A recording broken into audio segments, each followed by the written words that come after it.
talk about prime factorization, seventh graders.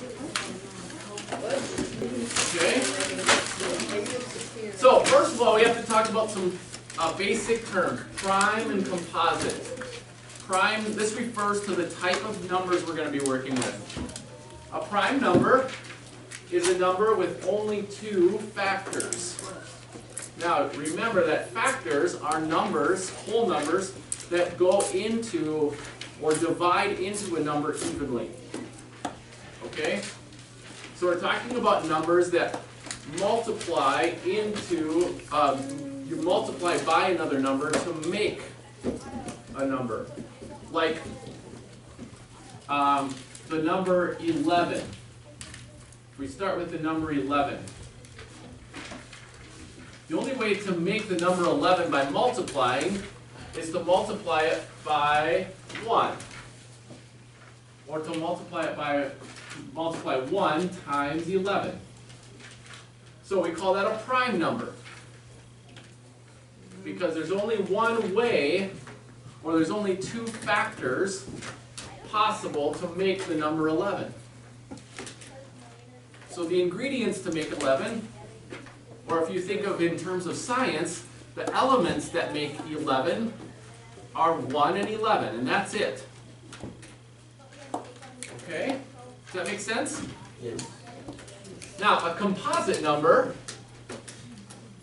is a number that has more than two factors. In other words, you can use more than just two numbers to make the number. The number 30 you can make by doing 2 times 3 times 5. Or you could make this number 30 by multiplying 3 times 10. Or 15 times 2. So there's multiple ways to make the number 30. We call that a composite number. It's kind of like a compound in science. Okay, like water.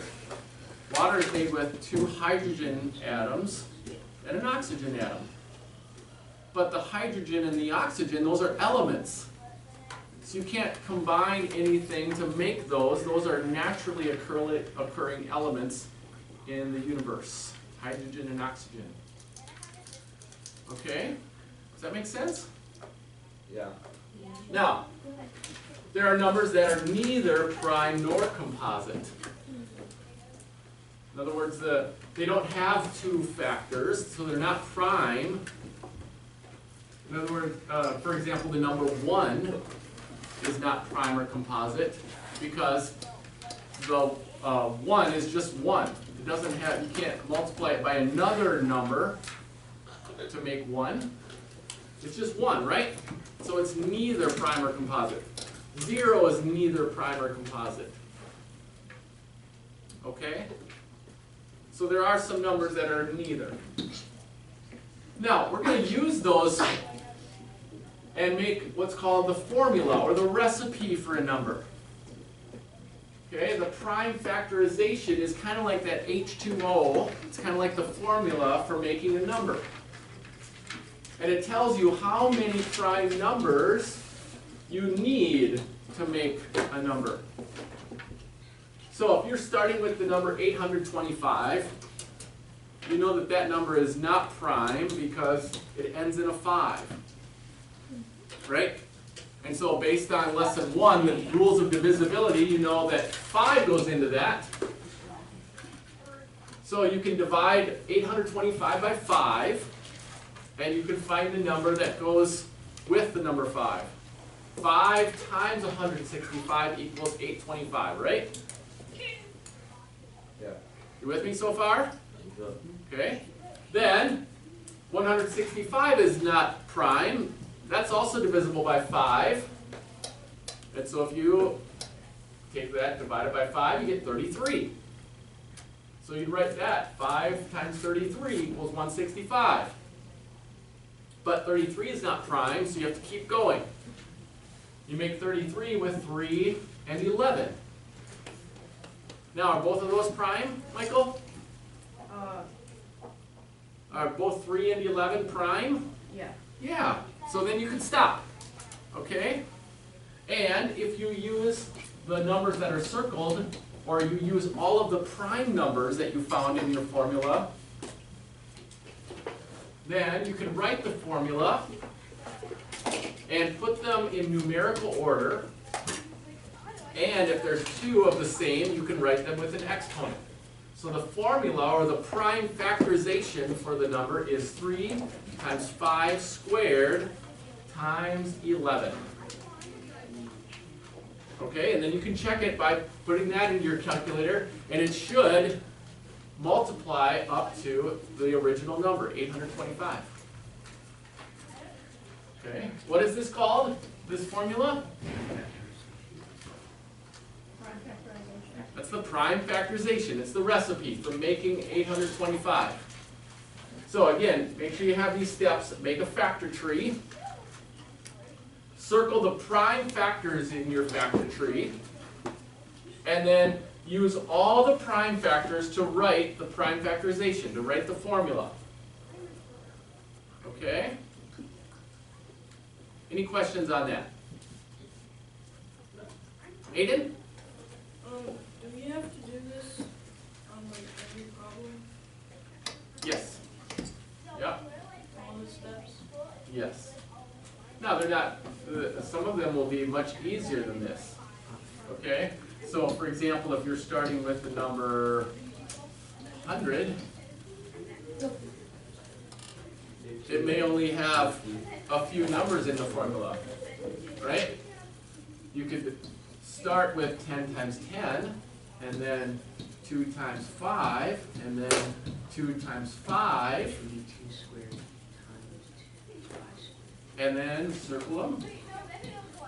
They're all prime. Make sure they're all prime, and then write 2 squared times 5 squared. Okay? So the process is pretty similar. I mean, pretty simple once you get and understand the process. Okay? Now, going back to our notes, we're going to use the prime factorizations of two numbers to write and find the greatest common factor. Okay? So, let's look at this example. You factor both numbers. Here's the factor tree for them. 315 and 360.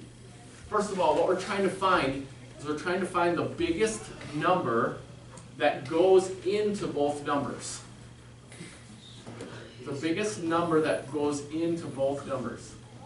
So we know 5 goes into both numbers just by looking at it, but that's not the biggest number that goes into both numbers. In order to find it, you factor it out, find the prime factors. Okay? Pay attention here. Some of you are not even looking up here. Alright? This is going to be really, really hard if you don't pay attention. So, you factor it out, find the prime factors, circle them. Now, when you do that for both numbers, you're going to find some common numbers that are in both. And then that's what you put down is one set of the ones that are in both, the ones that are in common. That's why this is called the greatest common factor. You use the common prime factors, the ones that are in both numbers, and then multiply them out. So we have a 3 and a 3, we have a 5 and a 5, and a 3 and a 3. They both have 2 3s and a 5. Those are the ones that are in common. And so you just multiply one set to get the greatest common factor. Okay? Let's do one of those together. From your assignment, number 20, on page 193. Number 20, 57 and 84. We have two numbers, 57 and 84. Okay? What are they What is 57 divisible by? How would you know? Is it divisible by 2? No. Is it divisible by 3? Yes, it is, because 5 plus 7 is 12. Remember, you add the two digits together. 5 plus 7 is 12, so we know it's divisible by 3. 3 times what?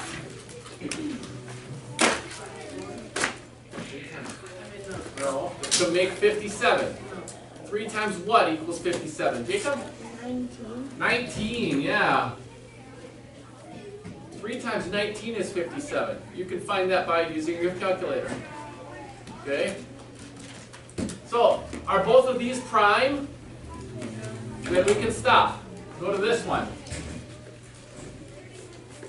84. What's 84 divisible by? 2 times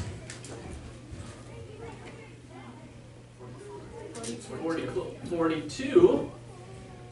42 is divisible by 6 and 7. Okay? And this 7 is prime, but 6 is divisible by 2 and 3.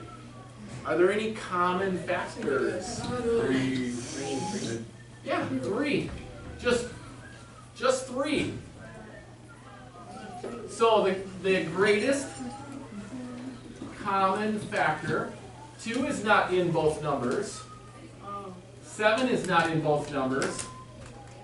And so the greatest common factor is 3. That's it. Okay?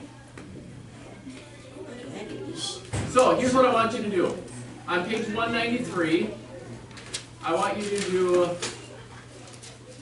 1 through 20 all. Okay? 1 through 20. Some of them are just identifying numbers as prime or composite. And then writing the prime factorization and then finding the greatest common factor. 193.